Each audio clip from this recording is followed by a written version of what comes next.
తూర్పుగోదావరి జిల్లా ముమ్మడివరం మండల కేంద్రంలో దారుణం జరిగింది. ఓ యువకుడు 10వ తరగతి చదువుతున్న బాలికపై అత్యాచారానికి పాల్పడ్డాడు. ఈ నెల 10వ తేదీన జరిగిన ఈ ఘటన ఆలస్యంగా వెలుగులోకి వచ్చింది. నిందితుడు సతీష్ ఈ విషయం ఎవరికైనా చెప్తే చంపేస్తానని బాలికను బెదిరించాడు.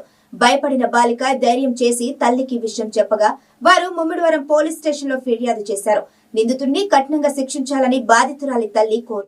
10వ తారీఖుని 12/25 నుండి హైదరాబాద్ వెళ్ళానండి. మా ఆయన దగ్గరికి అండి. మా అత్తయ్య గారికి ఒంట్లో బాగోదంటే అండి చూడడానికి.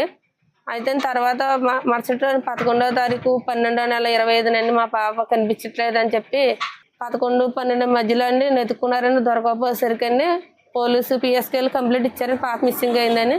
అయితే కంప్లైంట్ ఇవ్వగానే పోలీసు వారు 2:30 సమయానికి వచ్చారండి. పాప మాకు 4 టైంకి దొరికిందంటే అండి. నాకు వెంటనే తెల్లవారుజామున 3:30, 4 ప్రాంతంలో కాల్ చేసుకున్నా. నేను వెంటనే వచ్చిన వెంటనే ఏమ్మా ఏమైందమ్మా అని అడిగితండి. ఇలాగా కాలాడి సతీష్ అనే కుర్రాడు నన్ను ఇలా చేసాడమ్మా, బెదిరించి మాట్లాడతానని చెప్పి పిలిపించి నన్ను వాళ్ళ ఇంటికి తీసుకెళ్ళి ఇలా చేయడం జరిగింది.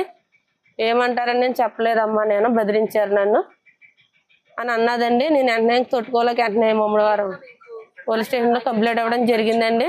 మా పాపకు వచ్చండి 10th క్లాస్ చదువుతుందండి, 14 సంవత్సరాలండి అమ్మాయికి.